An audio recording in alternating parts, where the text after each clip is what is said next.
Richard Wells had built an empire from nothing.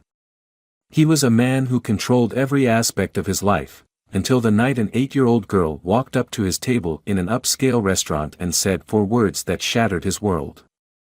"You are my dad." In that moment, everything he thought he knew about his life changed forever. Richard Wells sat at his usual table in an upscale New York restaurant, enjoying a quiet evening alone. The soft hum of classical music played in the background, and the warm glow of chandeliers reflected off the polished marble floors. He had spent the entire day in back-to-back meetings, and now, finally, he had a moment to himself. A perfectly cooked steak, a glass of expensive red wine, and the satisfaction of knowing he had closed yet another multi-million-dollar deal. Just as he lifted his fork, a shadow appeared at the edge of his table. He expected to see the waiter, but when he looked up, his hand froze midair. Standing before him was a small girl, no older than 8, with delicate features, bright blue eyes, and golden blonde hair tied back with a pale pink ribbon. She was dressed in a simple but neat dress, her small hands clasped together in front of her. She didn't look lost. She wasn't crying or searching for a parent. She was looking directly at him, unblinking, as if she had been searching for him and had finally found what she was looking for. "Mr. Wells?" Her voice was soft, but there was confidence behind it. The way she said his name sent an uneasy feeling through his chest. Richard placed his fork down and straightened slightly. He had no idea who this child was. He wasn't someone who spent time around kids. His life was carefully curated, his business empire, his luxurious lifestyle, his social circle. There was no room for unexpected encounters like this. "Yes." The girl took a deep breath, her expression unwavering. "My name is Emily. And, you're my dad." The world around Richard seemed to freeze. The gentle murmur of conversations at nearby tables faded, the clinking of silverware against plates became distant. It was as if time itself had paused. His first instinct was disbelief. This had to be some kind of mistake. A prank? A misunderstanding? But something about the way she stood, the steadiness in her voice, made his heart pound a little harder. "Excuse me. You're my dad." Richard leaned back in his chair, feeling the weight of the moment settle over him like a heavy fog. His mind raced, trying to make sense of what was happening. He had no children. He had never been married. His past relationships had been fleeting, nothing that could have led to this. And yet, as he looked at the girl again, really looked at her, something in her face was unsettlingly familiar. The curve of her nose, the shape of her chin, those piercing blue eyes. The waiter, who had been approaching with a bottle of wine, hesitated nearby, sensing the tension. Richard waved him away without a word. His appetite had vanished. He exhaled slowly, forcing his voice to remain even. "Who told you that?" The girl hesitated for the first time. She lowered her gaze slightly, then reached into the small purse she had slung over her shoulder. From it, she pulled out a folded piece of paper and carefully placed it on the table in front of him. Richard stared at it for a long moment before reaching forward. His hands, steady in the boardroom, steady in billion-dollar negotiations, felt strangely unsteady now. He unfolded the paper and saw his own name printed there. His full name. Alongside it, the words "Father, Richard Wells." His throat went dry. His signature was at the bottom of the document. A paternity record. His mind flashed back years, trying to grasp at any thread that could explain this. The girl's voice was quieter now. "My mom, she passed away 2 weeks ago. I found these papers in her things. She never told me about you before." Richard's stomach twisted. He suddenly felt the weight of her presence in a way he hadn't before. She wasn't just a child claiming something impossible. She was alone. He looked back up at her, but for the first time in years, he had no idea what to say. Richard sat frozen, gripping the paper in his hands. The words blurred slightly as his mind struggled to process them. His name. Paternity record. Father. None of it made sense, and yet, the evidence was right there in front of him.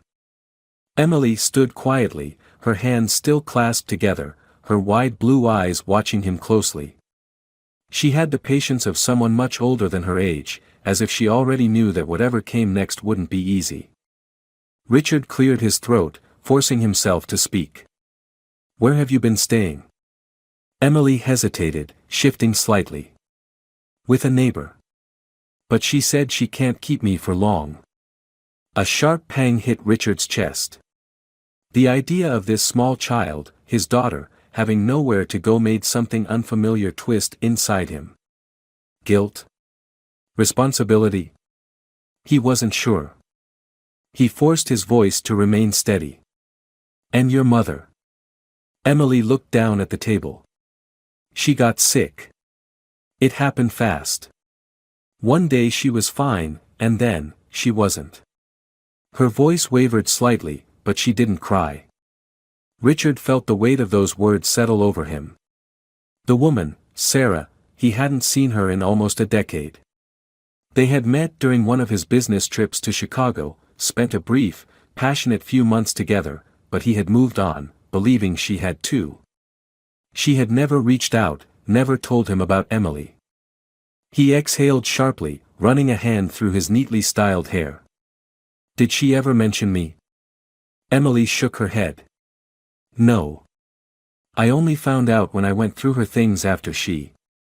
She trailed off, her small shoulders tensing. The realization hit Richard like a punch to the gut. Sarah had never told him because she hadn't wanted him to know.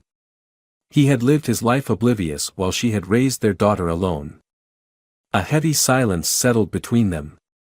The restaurant, once a backdrop to his luxurious, controlled life, now felt suffocating. The clinking of silverware, the low hum of conversations, the scent of expensive wine, it all seemed so distant from the moment unraveling before him. Emily finally spoke again, her voice careful. "I don't want anything from you. I didn't know where else to go." Her words stung. Did she think he would turn her away? That he would simply ignore the fact that she was his child? But could he blame her for thinking that? Richard had spent years prioritizing work, wealth, and efficiency over personal connections. He had never imagined himself as a father, had never wanted that kind of responsibility. His life was about order, and this was chaos.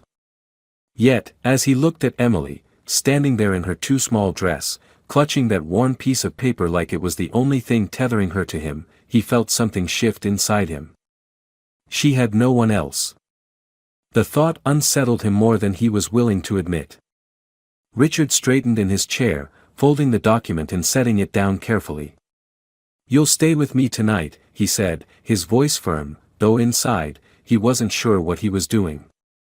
"We'll figure things out in the morning." Emily blinked up at him, clearly surprised, but she nodded.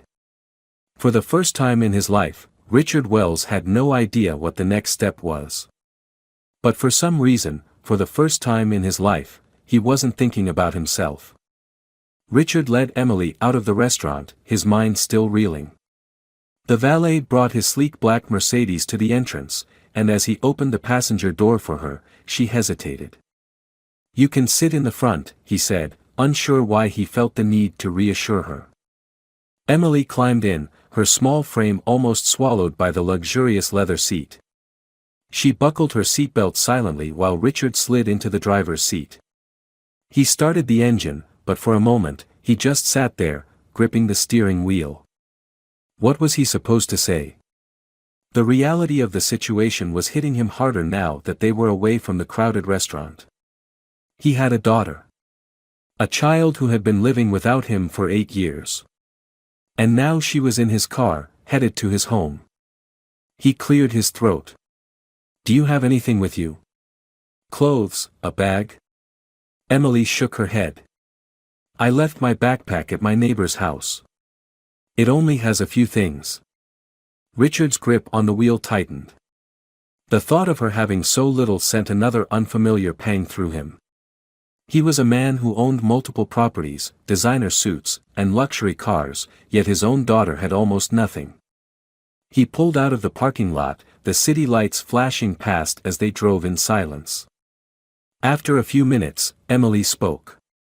"Where do you live?" "In Midtown," he replied. "Top floor of a high-rise." She nodded but didn't say anything else. Richard stole a glance at her. She was staring out the window, her small hands resting in her lap. She looked composed, but he could see the exhaustion in her posture, the way her eyelids drooped slightly. "When was the last time you ate?" he asked. Emily hesitated. "This morning." Richard clenched his jaw. "You should have told me you were hungry at the restaurant." She shrugged. "I didn't want to ask." That answer unsettled him more than it should have. She was used to going without, to not asking for things.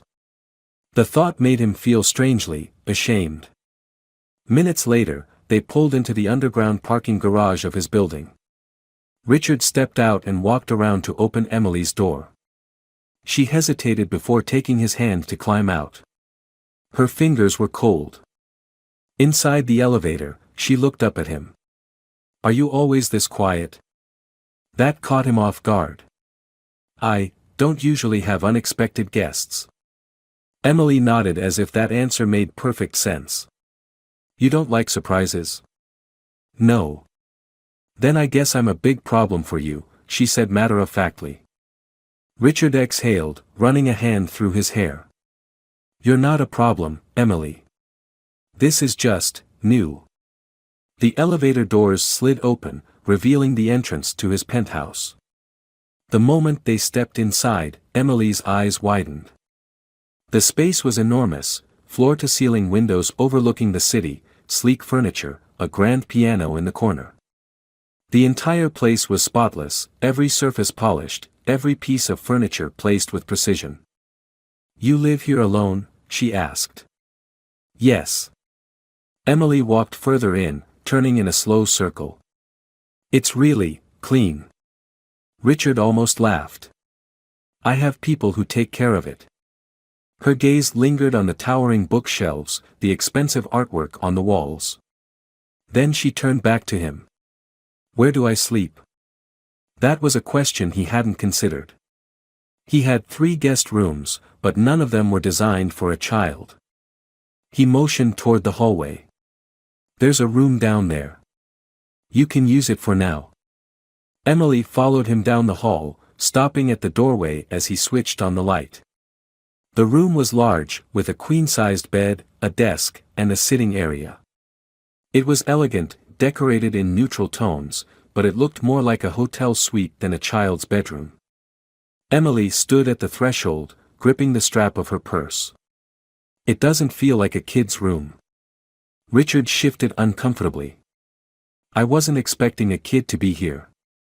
She nodded as if that made sense. Then, after a pause, she asked, "Is it okay if I sleep with the light on?" He hadn't expected that. "Of course." He flipped the switch on a bedside lamp. Emily walked into the room and sat on the bed, bouncing slightly as if testing its softness. She looked so small sitting there. Richard lingered in the doorway, unsure of what to do next. He was used to making decisions with confidence, but tonight, he felt completely out of his depth. "Do you need anything else?" he asked. Emily thought for a moment. "I think I'm okay." He hesitated. "All right. Get some sleep." She lay back on the bed, pulling the blankets up to her chin. "Good night, Mr. Wells." Something about the way she said it made his chest tighten. "Good night, Emily." He turned off the overhead light and stepped out, leaving the door slightly open. As he walked back to his own room, he exhaled heavily. He had just put his daughter to bed. A daughter he had never known existed. And for the first time in years, Richard Wells had no idea what tomorrow would bring. Richard barely slept that night. He lay in bed staring at the ceiling, his mind racing with questions he didn't have answers to. How had he gone 8 years without knowing he had a daughter? Why had Sarah never told him? And now that Emily was here, what was he supposed to do? At some point, exhaustion took over, and he drifted into a restless sleep. But in the early hours of the morning, a faint noise pulled him awake. He lay still for a moment, listening. A quiet shuffle. A door creaking open. He sat up and ran a hand over his face. The realization hit him, Emily. Throwing on a t-shirt, he stepped out of his bedroom and made his way down the hall. The light in the guest room was still on, and the door was slightly ajar. Peeking inside, he found Emily sitting on the edge of the bed, her small frame hunched over. She had changed into an oversized t-shirt, one of his, he realized, but she was still wearing her socks. Her blonde hair was slightly messy from sleep, and she was clutching something in her hands. "Couldn't sleep?" he asked, leaning against the doorframe. Emily jumped slightly, then turned to face him. "Sorry. I didn't mean to wake you." Richard shook his head. "It's fine. What's wrong?" She hesitated before unfolding her fingers, revealing a small, creased photograph. He stepped closer, and she handed it to him. It was an old picture of Sarah, smiling, her arm wrapped around a much younger Emily. Richard felt his chest tighten. "I didn't want to forget her," Emily murmured. Richard sat on the bed beside her, still staring at the photo. He hadn't seen Sarah in years, but seeing her face now brought a rush of emotions he wasn't prepared for. Regret. Guilt. A strange kind of grief. "You won't forget her," he said quietly. Emily looked up at him. "Did you love her?" The question caught him off guard. He exhaled slowly. "I cared about her. But we weren't together for long. I didn't know she was pregnant." Emily nodded, as if she had already guessed the answer. "She never talked about you?" "Not even once." Richard swallowed hard. He had spent the past 24 hours struggling with the fact that Sarah had kept Emily a secret from him. But hearing it from Emily herself made it feel even more real. "Do you think she was mad at you?" she asked. He considered that for a moment. "I don't know. Maybe she thought I wouldn't have wanted to be a father." "Would you have?" Richard hesitated. If Sarah had told him back then, would he have stepped up? Or would he have been too consumed by his career, too afraid of responsibility? "I don't know," he admitted. "But I do know that I won't walk away now." Emily studied him for a long moment before finally nodding. "Okay." A silence settled between them, but it wasn't uncomfortable. "Are you hungry?" he asked suddenly. Emily's lips twitched slightly. "A little." Richard stood up. "Come on. Let's see what we can find." They made their way to the kitchen. The sleek, modern space was usually just for show. He rarely cooked, preferring to have his meals prepared for him. But tonight, it felt too impersonal. Emily climbed onto a barstool, watching him as he opened the fridge. "Do you ever make your own food?" Richard smirked. "Rarely." She kicked her feet lightly against the stool. "Mom always made pancakes when I couldn't sleep." Richard grabbed a carton of eggs. "Pancakes it is, then." Emily looked surprised. "You know how?" "I can follow instructions," he said, reaching for the flour. As he mixed the batter, Emily sat quietly, her chin resting in her hands. When he started flipping the pancakes, she finally spoke again. "I don't know how long I'm supposed to stay here." Richard froze for a second before carefully placing a pancake onto a plate. "You don't have anywhere else to go, do you?" She shook her head. "No." He set the plate in front of her and met her gaze. "Then you'll stay here. As long as you need to." Emily picked up her fork, considering his words. "Okay." For the first time, Richard felt like he had made the right decision. Maybe he had no idea how to be a father. Maybe he was still figuring out what this all meant. But he knew one thing for certain: he wasn't going to let her go. The next morning, Richard woke up earlier than usual. He wasn't sure if it was because his mind was still processing everything that had happened or because, for the first time in years, someone else was living under his roof. Someone who depended on him. He got up and walked to the kitchen, expecting to find it empty, but to his surprise, Emily was already there. She was sitting at the counter, her blonde hair slightly messy, swinging her feet as she nibbled on a piece of toast. "You're up early," he said, pouring himself a cup of coffee. Emily shrugged. "I woke up and didn't know what to do." Her words hit him harder than he expected. She wasn't used to having a home where she felt comfortable. She didn't know what her routine was supposed to be here. "You don't have to just sit here," he said. "You can watch TV, read a book, explore the apartment." Emily looked around. "Your place is really quiet." Richard leaned against the counter, sipping his coffee. "I guess I never noticed before." She studied him for a moment. "What do you usually do all day?" He smirked slightly. "Work." "That's it?" "That's it."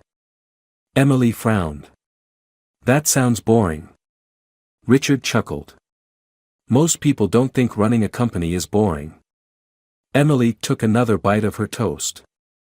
"Mom worked all the time too. But she always made sure we had time together." Something about the way she said it made Richard pause. "What did you and your mom do together?" Emily's face softened. "Sometimes we would go to the park. Or bake cookies. She liked to draw, so she taught me a little.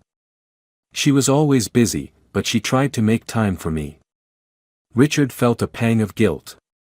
Sarah had worked hard to give Emily a good life, and he hadn't even known. She had been raising their daughter alone while he had been focused on business deals and profits. He cleared his throat. "Well, we'll figure something out. Maybe we can do something fun later." Emily's eyes lit up slightly. "Like what?" Richard hesitated. He wasn't exactly the fun type. Business meetings, networking events, luxury galas, those were his world. "I'll think of something," he said. Emily looked skeptical but didn't argue.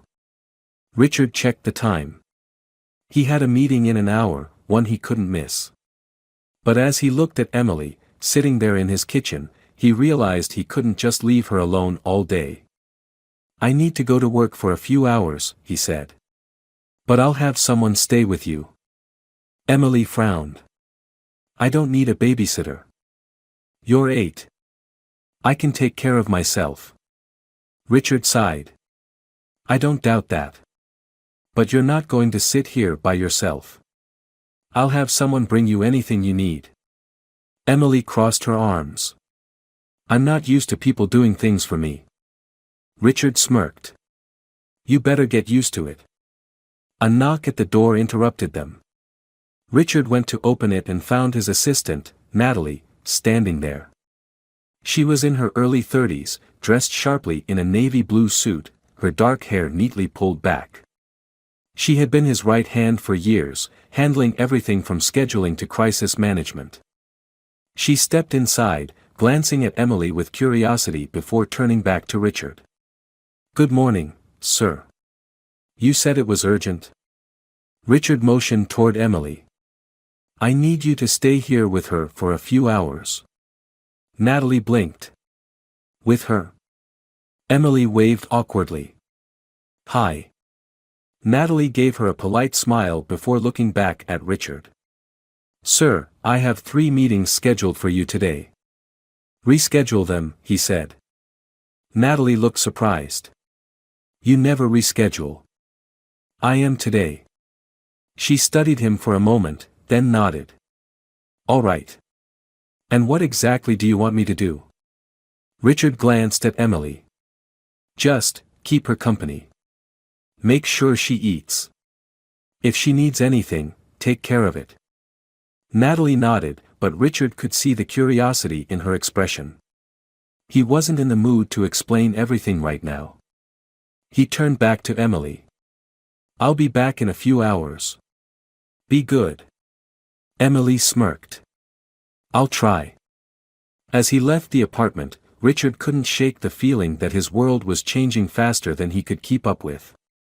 And for the first time, he wasn't sure if that was a bad thing. Richard spent the next few hours at his office, but his mind wasn't on work. No matter how many reports he skimmed through or emails he responded to, he kept thinking about Emily. He had spent his entire life meticulously building his career, making calculated decisions, and ensuring that every move he made was precise. And yet, here he was, thrown into a situation he never saw coming. A daughter. His daughter. By lunchtime, he had barely made a dent in his work. Finally, he sighed, leaned back in his chair, and reached for his phone. He dialed Natalie. "How's it going?" There was a brief silence before she responded.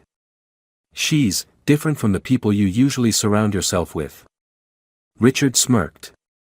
"I assume that means she's not impressed by expensive suits and stock market trends." "Not in the slightest," Natalie replied dryly. "But she's polite. And surprisingly independent for an 8-year-old. Richard leaned forward. "What's she doing now?" "She's drawing. Said her mom taught her." That made Richard pause. He hadn't known Sarah liked to draw. Another piece of her life, of Emily's life, that he had never been a part of. He exhaled. "All right. I'll be home soon." After hanging up, he grabbed his suit jacket and left the office earlier than planned. When he walked into his penthouse, he found Emily sitting at the kitchen counter, completely focused on her drawing. Natalie sat nearby, reading something on her tablet, occasionally glancing at the girl as if still trying to make sense of the situation. Richard walked over and peered at Emily's paper. "What are you working on?" She looked up at him, then hesitated before flipping the sketchpad around. It was a drawing of the two of them. Richard was taken aback. In the picture, he stood beside her, his suit drawn with surprisingly sharp detail, while Emily held his hand. There were no extravagant backgrounds, no unnecessary embellishments. Just them. Emily studied his face carefully. "Do you like it?" Richard nodded, swallowing down the unfamiliar lump in his throat. "Yeah. It's good." She beamed, clearly pleased. Natalie stood, smoothing out her skirt. "I'll head out now. Call me if you need anything." Richard gave her a grateful nod. "Thanks, Natalie."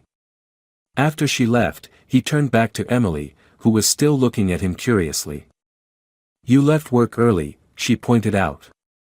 He shrugged, walking toward the fridge. "Figured I should check on things here." Emily smirked. "Did you miss me?" Richard raised an eyebrow. "You've been here for less than a day. That's not a no." He sighed, pulling out a bottle of water. "Don't get used to it." Emily giggled, then went back to her drawing. For the next few moments, Richard just watched her. She was so at ease, as if she had always belonged here. And yet, he knew this wasn't normal for her. She had spent years without him. Years believing she didn't have a father. He leaned against the counter. "Emily." She looked up. "You said earlier you didn't know how long you'd be staying here." She nodded slowly. Richard exhaled. "You're not going anywhere." Her eyes widened slightly. "Really?" He nodded. "I don't know what I'm doing, and I won't pretend to. But you're my daughter. That's not changing. So, you stay here. This is your home now." Emily was silent for a moment, as if letting the words sink in. Then, she smiled. It wasn't just any smile, it was relief, hope, and something deeper. "Okay," she whispered. Richard didn't realize how much he needed to hear that until the moment she said it. And for the first time, he understood, this wasn't just about her life changing. His had changed, too. The days that followed were unlike anything Richard had ever experienced. His life, once carefully structured and predictable, had shifted into something entirely new. Mornings were no longer just about checking emails and preparing for meetings, they now included making sure Emily ate breakfast, figuring out how to style a child's hair, which, he quickly realized, was much harder than he expected, and adjusting his schedule to accommodate a daughter who had suddenly become the center of his world. At first, it was awkward. Richard wasn't used to having someone else in his space. He wasn't used to hearing footsteps running down the hall, the sound of cartoons playing in the background, or finding a trail of tiny socks and coloring pencils scattered across his once pristine apartment. But despite the adjustments, he found himself enjoying it. One evening, after an exhausting day at work, Richard returned home to find Emily sitting on the living room floor, a pile of books spread out around her. She was flipping through a hardcover novel, her blonde hair falling into her face as she read. He set down his briefcase. "What are you reading?" Emily looked up, pushing her hair back. "Just one of the books from your shelf." "I was bored." Richard raised an eyebrow. "You read for fun?" She grinned. "Mom always said books take you to new places. Even if you're stuck in the same one." Something about her words made him pause. Emily had been through so much in her short life, losing her mother, living in uncertainty, and now, suddenly being thrown into a completely different world with a father she barely knew. And yet, she carried herself with a quiet strength that he hadn't expected. Richard sat down on the couch, loosening his tie. "What kind of books do you like?" Emily thought for a moment. "Mysteries. And stories about people who figure things out." Richard smirked. "You'd make a good detective." She laughed. "Maybe. But I think I'd rather be an artist." He glanced at the sketchpad beside her, filled with drawings. Some were simple doodles, others more detailed, especially the ones of people. There was one of him, sitting at his desk, looking serious. Richard chuckled. "You captured my business face perfectly." Emily grinned. "You always look like that." He shook his head, amused.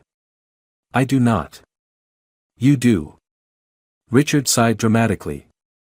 "I guess I'll have to work on that." Emily giggled before flipping to a new page in her sketchbook. "Can I draw you again?" He leaned back.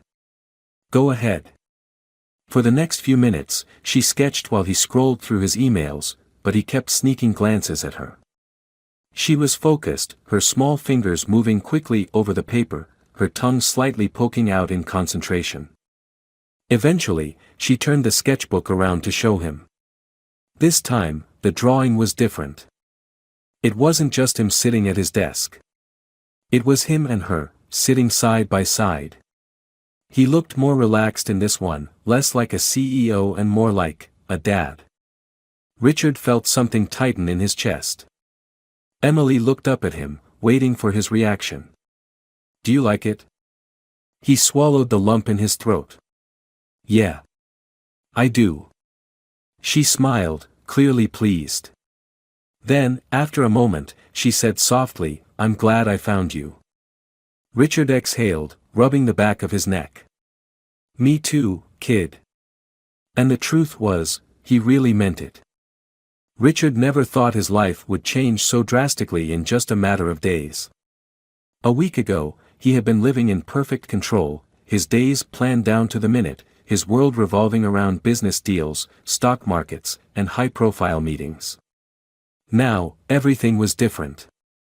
And for the first time, he didn't mind. One morning, as he walked into the kitchen, he found Emily standing on a chair, trying to reach the cabinet above the counter.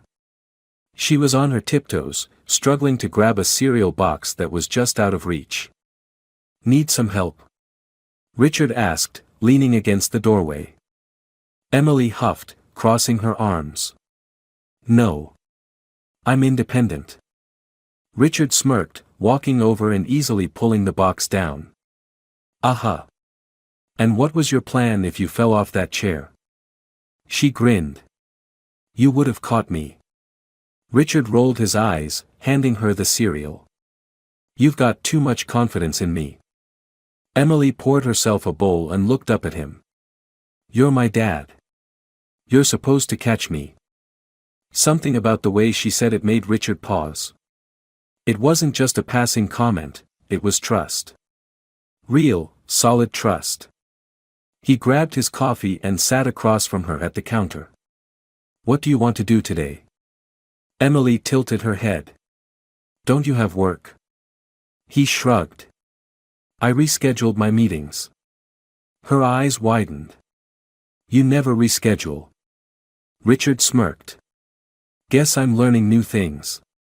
Emily smiled, then tapped her spoon against the edge of her bowl. Can we go to the park?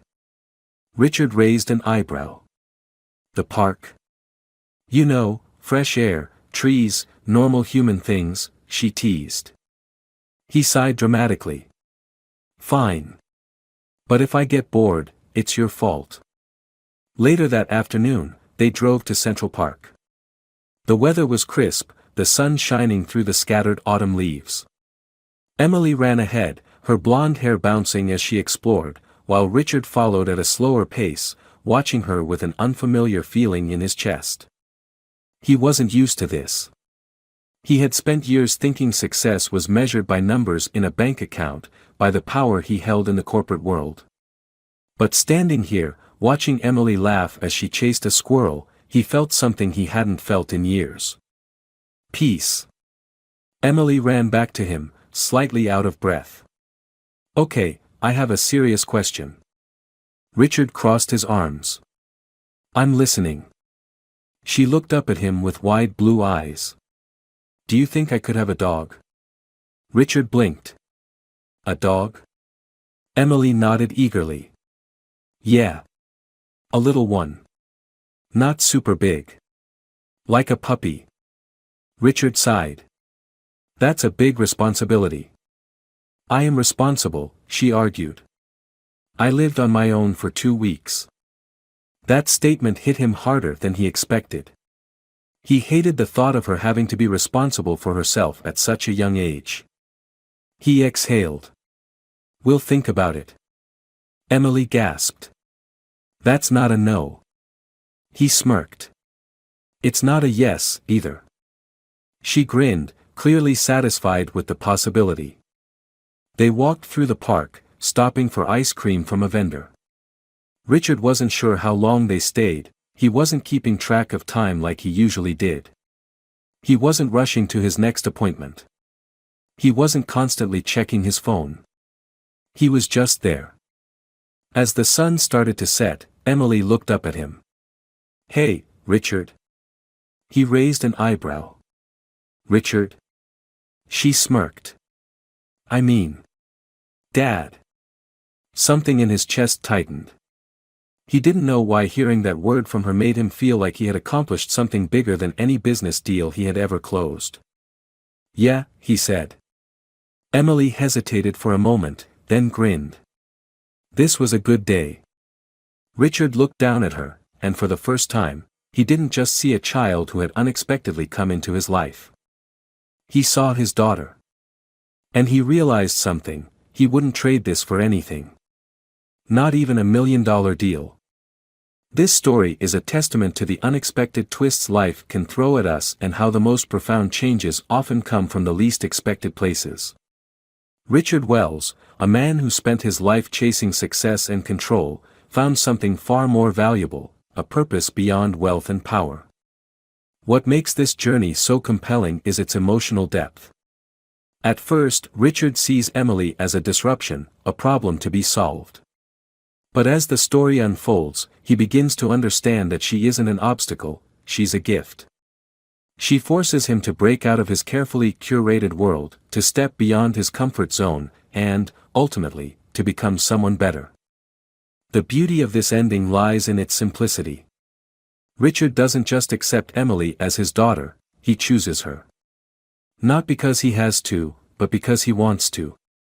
And in doing so, he experiences something no amount of money could ever buy: unconditional love, true connection, and the realization that family is the greatest investment of all.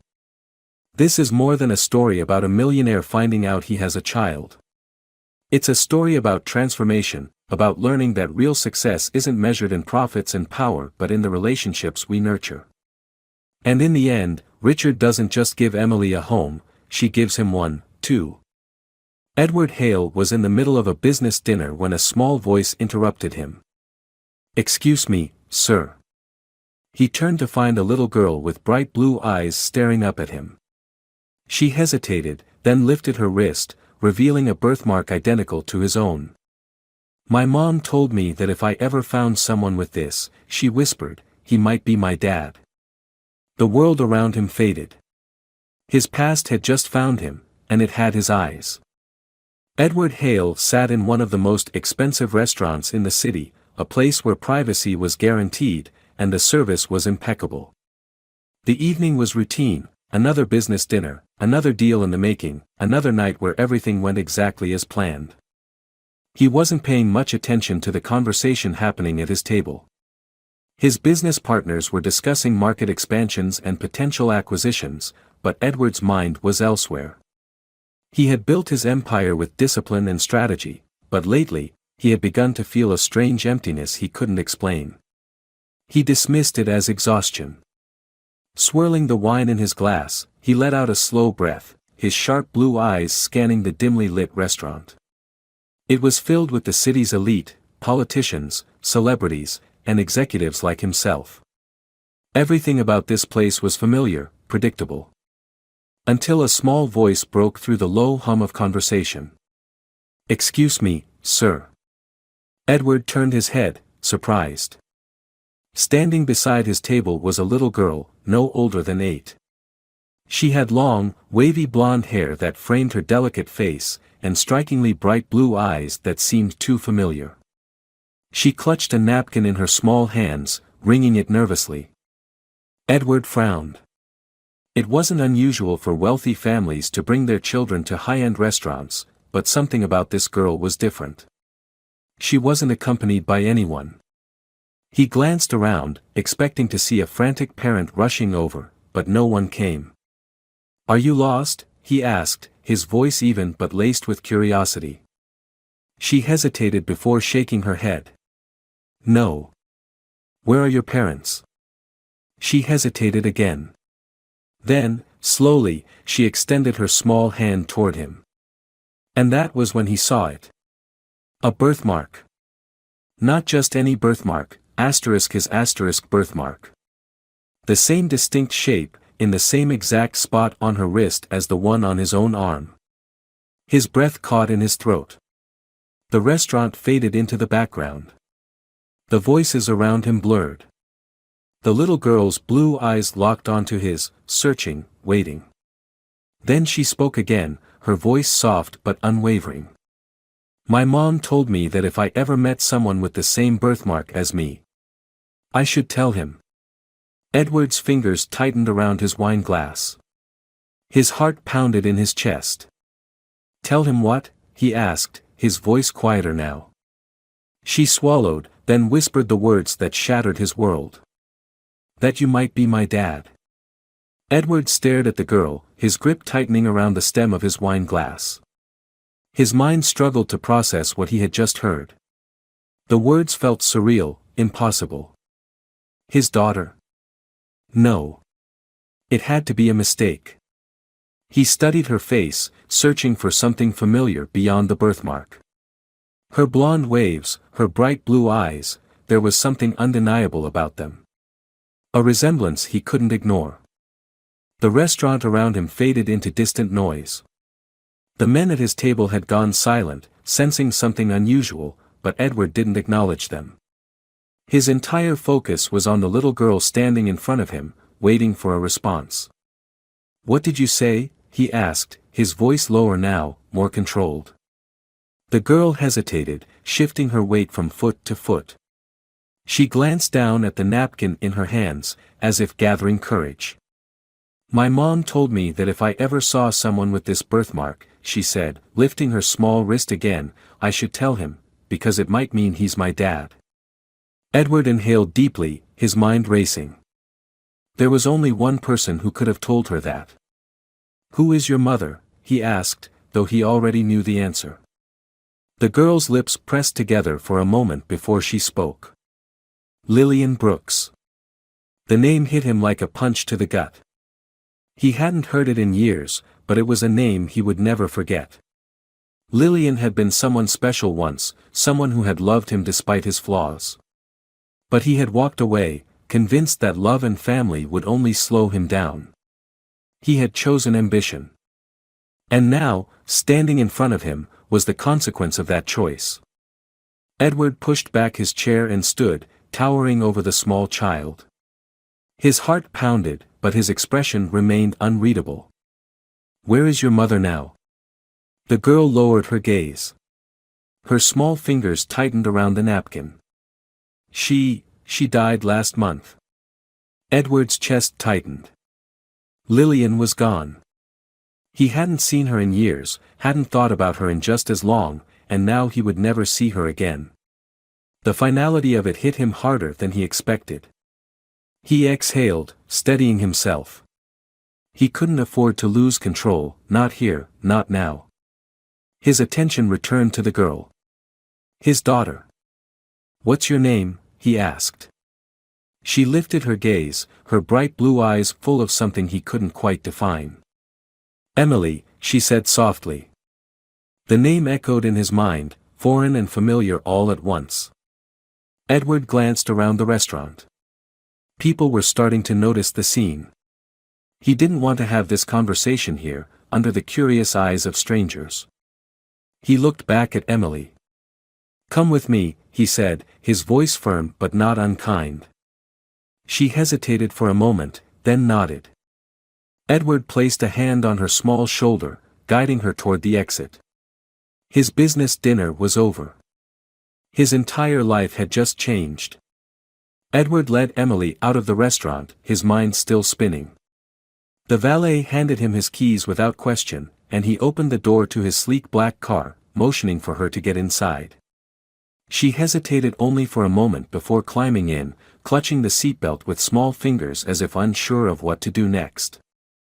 He settled into the driver's seat, gripping the steering wheel tightly before glancing at her. She looked so small in the large leather seat, her blue eyes darting between him and the unfamiliar surroundings. Where have you been staying? He asked as he pulled out onto the road. Emily shifted in her seat. With Miss Karen. She's our neighbor. She took me in after, she trailed off, gripping the hem of her dress. But she said I can't stay forever. Edward exhaled through his nose, gripping the wheel tighter. The idea that his daughter, his child, had been left in the hands of a neighbor after her mother's death made something deep inside him twist. Lillian should have told him. He should have known. He forced himself to keep his voice even. And before that? Did your mother ever mention me? Emily hesitated. She told me you were important. That you were busy. She said, you had your own life. Edward clenched his jaw. He could hear Lillian saying those words, softening the truth so Emily wouldn't grow up resenting a man she had never met. She should have told him. He swallowed the frustration rising in his chest. Did she ever say why she didn't tell me about you? Emily shook her head. No. She just said you weren't ready back then. The words hit harder than he expected. He wanted to argue, to deny it, but deep down, he knew it was true. 8 years ago, he wouldn't have known what to do with a child. He had barely known how to take care of himself back then, too consumed with his career to consider anything else. But now, sitting in the car with his daughter, his daughter, everything felt different. He glanced at her again. Do you have anything with you? Clothes, toys? Emily shook her head. Miss Karen packed a small bag, but I left it there. I didn't know if you'd want me to come with you. Her voice was quiet, unsure, and something about the way she said it made Edward's stomach tighten. "Of course, I want you with me," he said, more firmly than he intended. Emily's head turned toward him, her blue eyes wide with something unreadable. He cleared his throat, trying to shake the unfamiliar weight pressing against his chest. "We'll go pick up your things tomorrow. Tonight, you'll stay with me." She nodded but didn't say anything. The rest of the drive was silent, but it wasn't uncomfortable. Emily watched the city lights blur past her window, her small hands folded in her lap. When they pulled up to his house, a sleek, modern mansion nestled in the quiet outskirts of the city, Emily's mouth parted slightly. "This is where you live?" she asked, her voice barely above a whisper. Edward glanced at the large house, its perfectly manicured lawns and towering windows reflecting the soft glow of streetlights. He had never really thought about it before, but yes, it was big. Cold. Designed for a man who had never expected to share his space with anyone. "Yes," he said simply. Emily stared for a moment longer before nodding. She didn't say whether she liked it or not. He stepped out of the car, walking around to open her door. She climbed out slowly, her gaze still flicking between him and the house. "Come on," he said, placing a hand lightly on her back as he guided her toward the front door. As they stepped inside, the quiet of the house surrounded them. The high ceilings and open space that usually felt normal to him suddenly seemed empty. Emily took small steps, looking around carefully, as if she didn't quite believe she was supposed to be here. "This place is huge," she said finally. Edward let out a short breath. "I suppose it is." She turned to look at him. "Do you live here alone?" He hesitated before nodding. "Yes." Emily studied him for a long moment before looking around again. "It feels kind of quiet." Edward wasn't sure why, but her words settled in his chest in a way that made him uncomfortable. He gestured toward the staircase. "Come on. I'll show you your room." Emily followed him up the stairs, her small footsteps barely making a sound against the polished floors. He led her to a guest room, one of many, though he had never actually used them. The room was pristine, the bed neatly made, the decor minimal. It was functional. Empty. Emily stood in the doorway, looking around. "It's nice," she said, though there was no real emotion behind the words. Edward suddenly realized how unprepared he was for this. The room was just a space, there were no toys, no stuffed animals, no warmth. Nothing that made it hers. "We'll get you things tomorrow," he said, more to himself than to her. Emily nodded, then hesitated.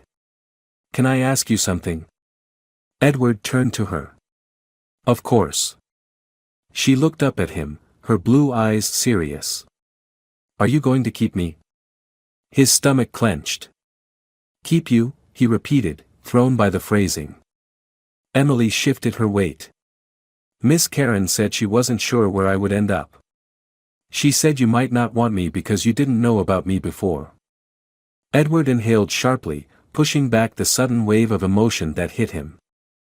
"I didn't know about you before," he said carefully. "But now that I do." He crouched slightly so that he was eye level with her. "You're not going anywhere, Emily." Her fingers tightened slightly around the hem of her dress. "Promise?" He held her gaze. "I promise." For the first time since they had left the restaurant, Emily's posture relaxed slightly. She nodded, then let out a small breath. "Okay." Edward stood up, watching as she walked over to the bed and climbed under the covers. She looked tiny against the large bed, but she didn't seem afraid. He turned to leave, but before he reached the door, he heard her small voice again. "Good night, Dad." Edward froze. His grip on the doorknob tightened. He had spent his life building a world where emotions had no place, where relationships were unnecessary distractions. But now, in a single night, everything had changed. He turned his head slightly, his voice quieter than usual. Good night, Emily. Then he shut off the light, closed the door, and for the first time in years, he realized, he wasn't alone anymore. Edward barely slept that night. He had spent years in control of every aspect of his life, his company, his reputation, his routine. But now, all of it felt irrelevant compared to the fact that, in the next room, his 8-year-old daughter was asleep in a bed that wasn't hers, in a house that had never been meant for a child. He sat in his dimly lit office, staring out at the city skyline through the floor-to-ceiling windows. The glass reflected his own expression, calculating, tense, but beneath it, something unfamiliar. Doubt. He had no idea what he was doing. For years, he had told himself that emotions were weaknesses, that attachments were distractions, that his work was all that mattered. But now, there was a little girl down the hall who had lost her mother, who had spent weeks in uncertainty, and who had asked him, with heartbreaking honesty, "Are you going to keep me?" Edward closed his eyes briefly, rubbing his temples. He hadn't even known she existed. He should have been furious at Lillian for never telling him, for taking away his choice. But what haunted him more was the thought of what Emily must have gone through after losing her mother, waiting for someone to claim her, not knowing if anyone ever would. The idea of her feeling unwanted made something tighten in his chest. At some point in the early hours of the morning, exhaustion won out, and he fell asleep in the chair. When he woke, it was to the sound of faint movement outside his office door. Edward sat up, running a hand over his face before checking his watch. It was nearly 7. He had overslept, something he never did. He stood and stepped into the hallway, finding Emily standing near the staircase, peering over the railing. She turned when she heard him, her bright blue eyes widening slightly. "I didn't know where to go," she admitted, shifting her weight. "I didn't want to wake you up." Edward hesitated, still adjusting to the reality of having someone else in his home. "You can wake me if you need to," he said, his voice rougher than he intended. Emily studied him for a moment, then nodded. "Are you hungry?" he asked after a pause. She nodded again. Edward wasn't sure why he hadn't thought of this earlier. He was used to having his meals prepared by staff or eating at his office, but today was different. "Come on," he said, motioning toward the stairs. She followed him quietly as they made their way to the kitchen. The space was modern and sleek, with stainless steel appliances and marble countertops, more of a showroom than anything that had ever been lived in.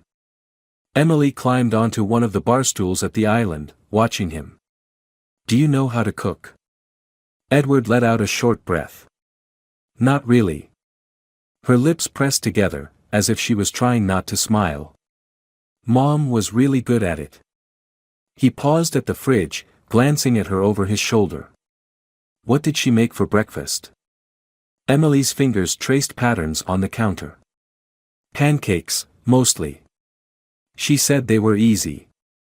Edward pulled open the fridge, scanning the shelves. He found eggs, milk, and a box of pancake mix. He could do this. He had closed billion-dollar deals, he could handle pancakes. He placed the ingredients on the counter, turning to find Emily watching him with mild skepticism. "What?" he asked. She shrugged. "You just don't seem like a pancake person." Edward raised an eyebrow. "What kind of person do I seem like?" Emily tilted her head, considering. "Like someone who drinks a lot of coffee and eats food from boxes." Edward smirked despite himself. "Not far off." He turned his attention to the mixing bowl, following the instructions as best he could.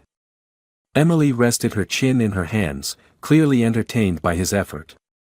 When he poured the batter into the pan, she leaned forward slightly.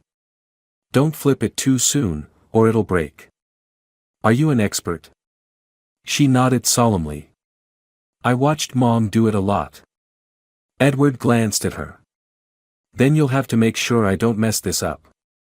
Emily's blue eyes flickered with something unreadable. He didn't realize how much the words meant until he saw the slight change in her expression, an almost imperceptible easing of tension. The first pancake turned out decent. The second one was better. He placed the plate in front of Emily and set down the syrup. She picked up her fork, took a bite, and chewed thoughtfully. "Well?" he asked, crossing his arms. "They're not as good as Mom's." Edward let out a small laugh. "Figured. But," she continued, taking another bite, "they're not bad." He took that as a win. They ate in relative silence, but it wasn't uncomfortable. For the first time since meeting her, Edward didn't feel completely out of his depth.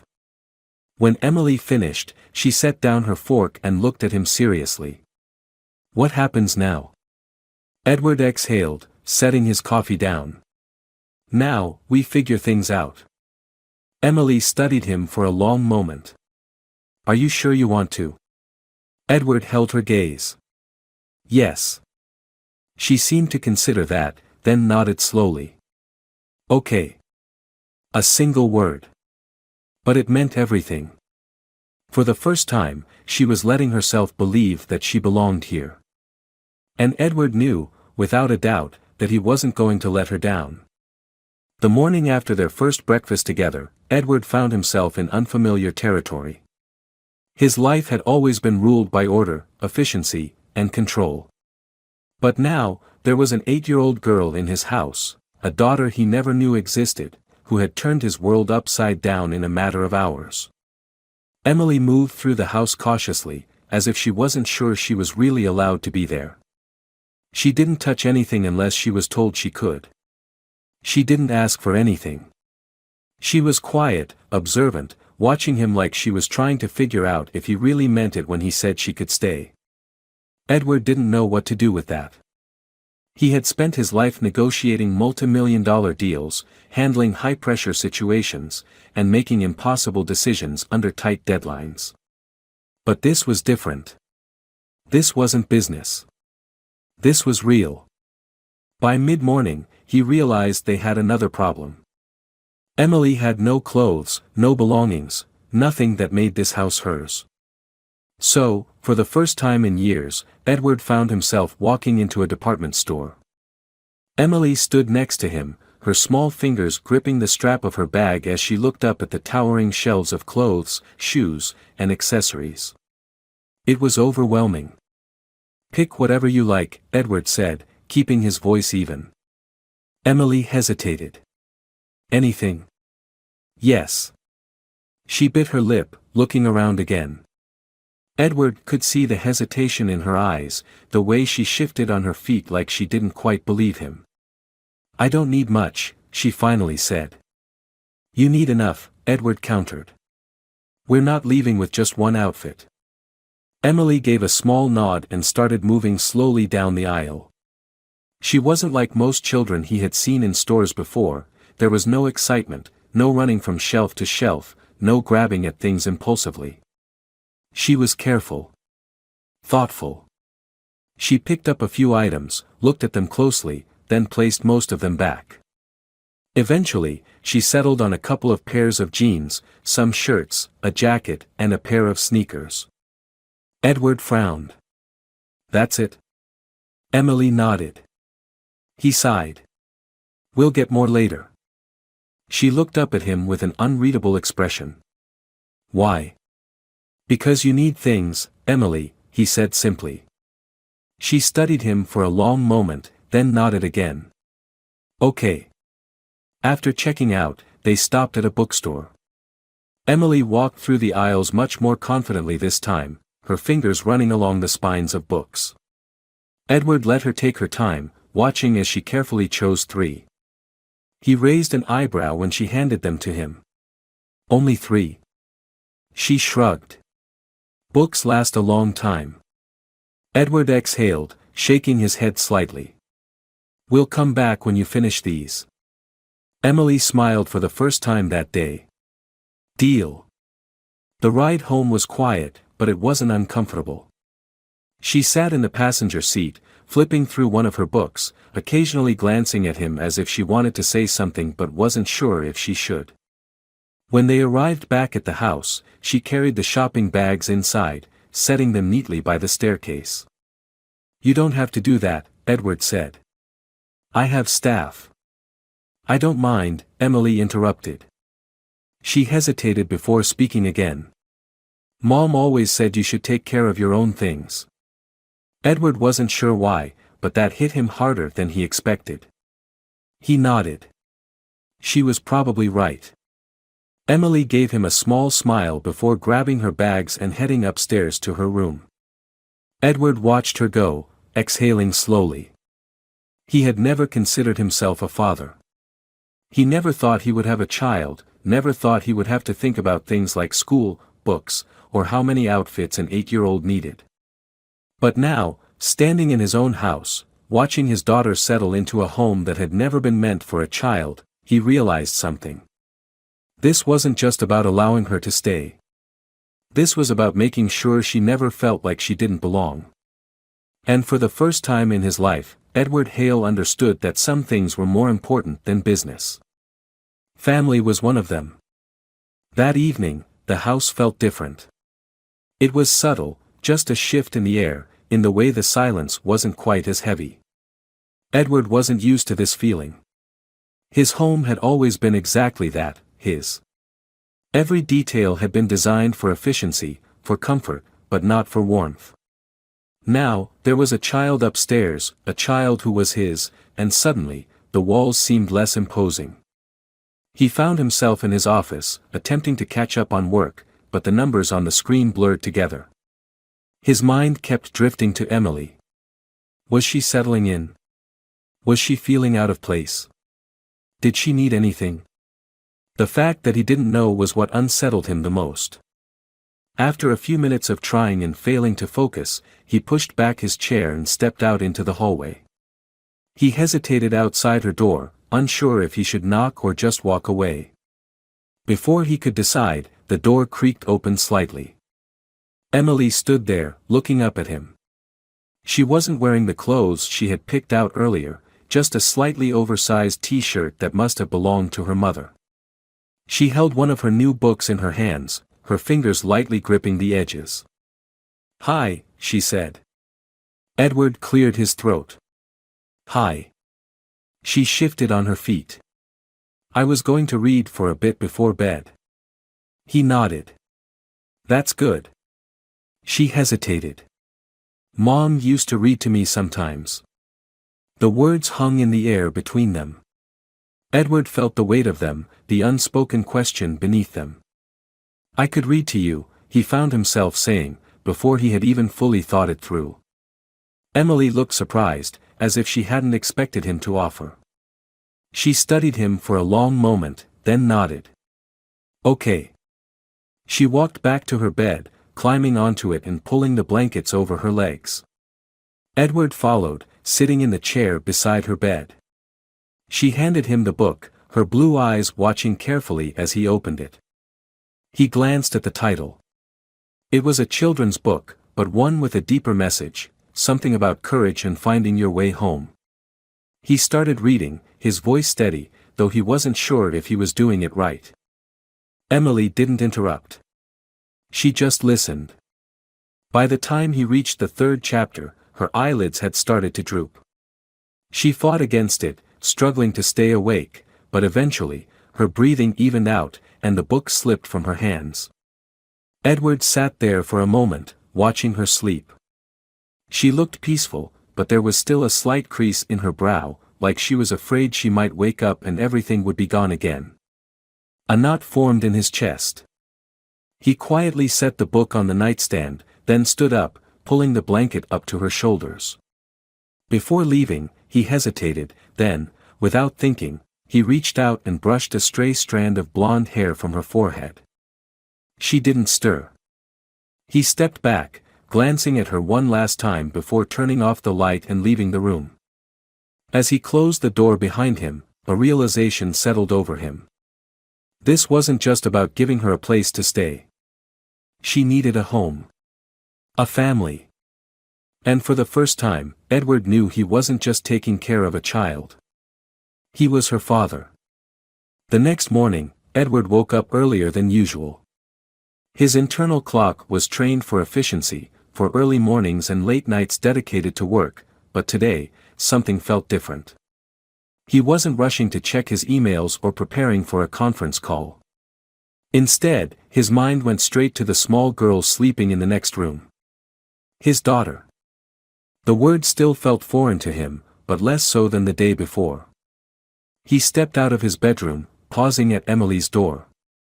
It was slightly ajar, and he could hear soft shuffling from inside. He knocked lightly. "Come in," Emily's small voice called. Edward pushed the door open and found her sitting on the floor, carefully folding the new clothes they had bought yesterday. She was organizing them into neat piles on the bed. "You don't have to do that," he said. "I have someone who can take care of laundry." Emily shrugged. "I don't mind." She smoothed a wrinkle from a shirt, her small fingers working carefully, as if the simple task gave her a sense of control. Edward leaned against the doorway. "Did you sleep well?" Emily nodded. "Yeah." She hesitated. "Thanks for reading to me." Something in his chest tightened at the quiet sincerity in her voice. "You're welcome," he said. "I can do it again tonight if you want." Emily looked up at him, her blue eyes widening slightly, as if she hadn't expected the offer. Then she gave a small nod. "Okay."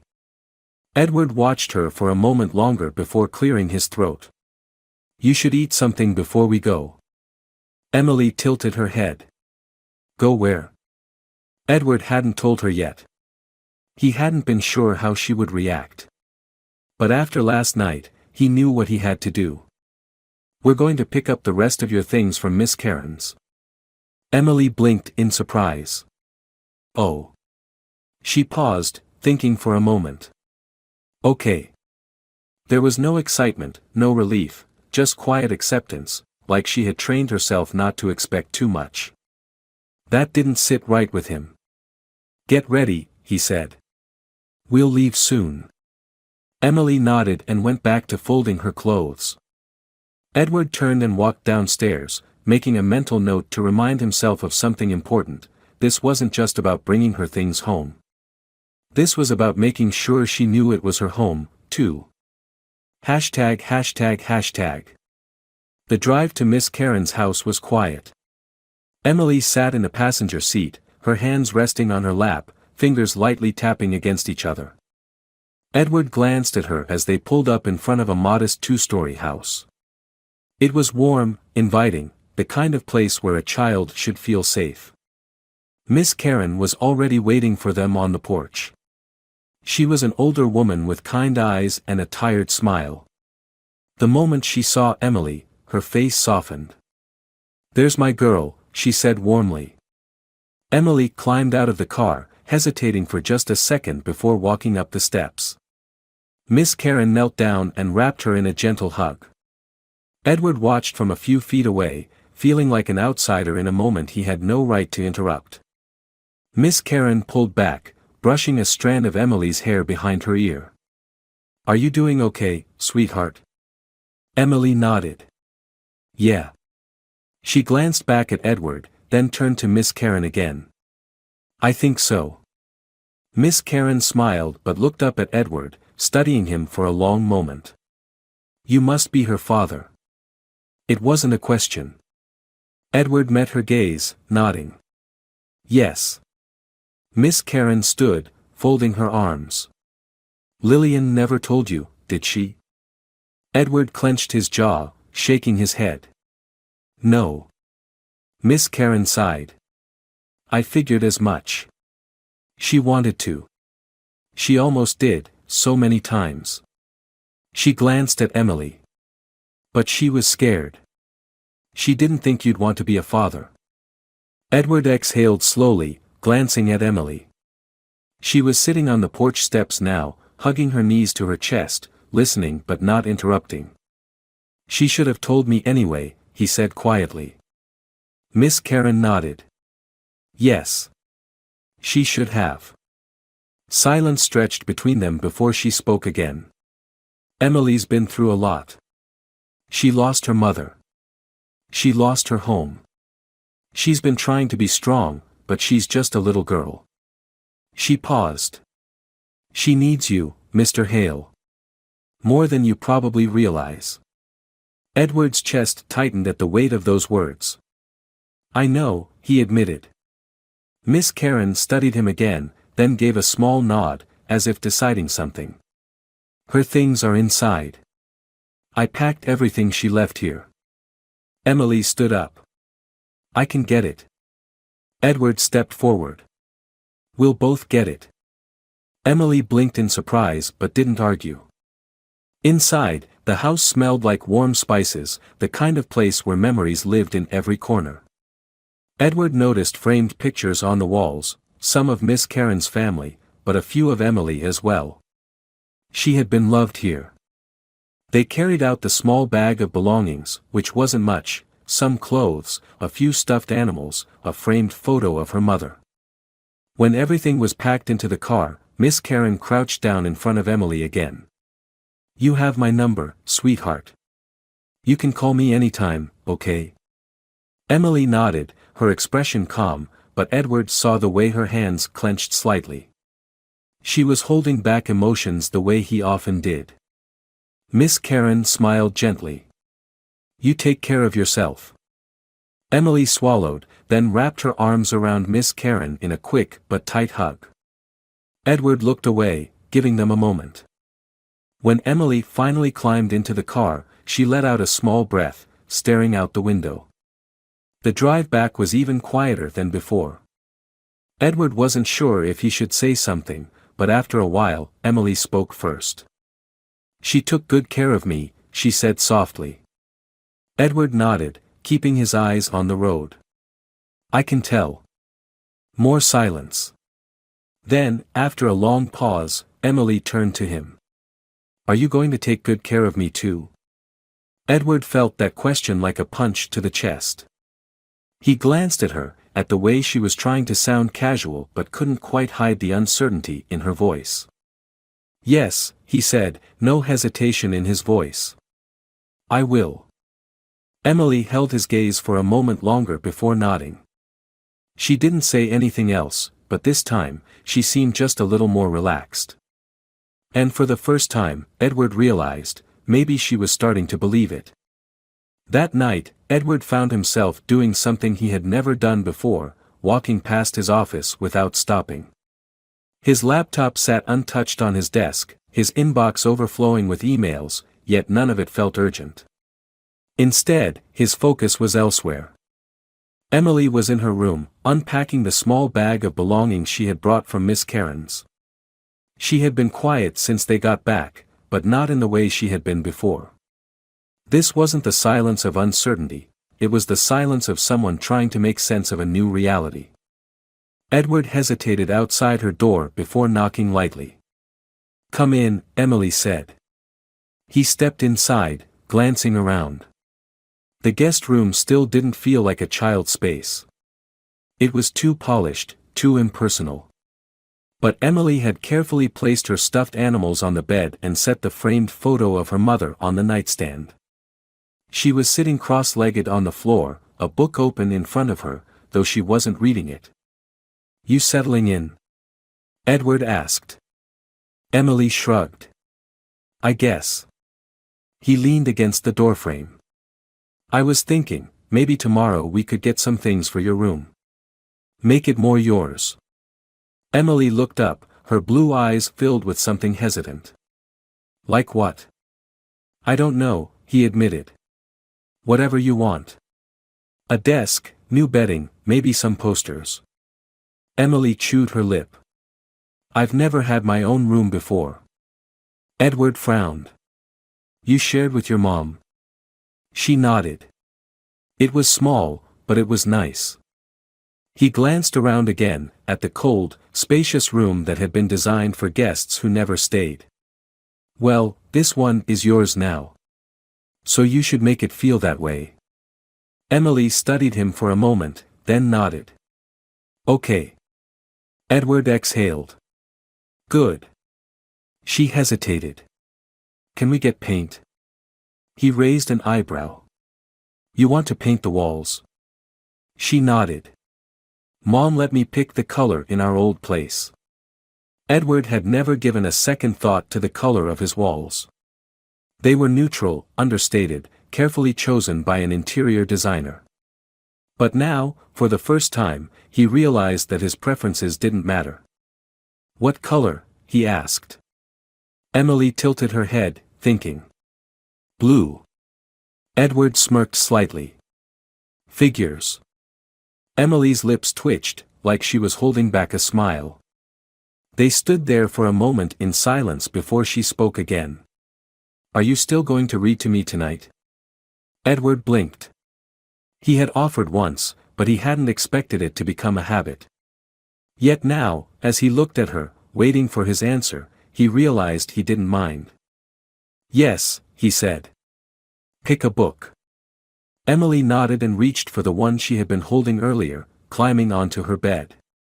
Edward took the chair beside her, flipping to the page she had marked. He read, his voice steady, and as the words filled the room, Emily's posture softened. By the time he reached the second chapter, she had begun to blink slower, her breathing evening out. Edward closed the book but didn't move right away. He watched her sleep, the way her small hands rested against the blanket, the way the framed photo of her mother sat beside her like a quiet reassurance. For so long, he had thought his life was full. His success, his power, his carefully controlled world, it had been enough. But now, sitting here, watching his daughter sleep, he realized something else. His life hadn't been full at all. It had been waiting to be. And finally, it was. This story is not just about a millionaire discovering he has a daughter, it's about redemption, responsibility, and the unexpected ways life forces us to confront our past. Edward Hale begins as a man who believes he has everything. He has power, wealth, and control over his world. But in reality, he is alone, his life carefully structured to avoid emotional ties. When Emily appears, everything he thought he knew about himself begins to unravel.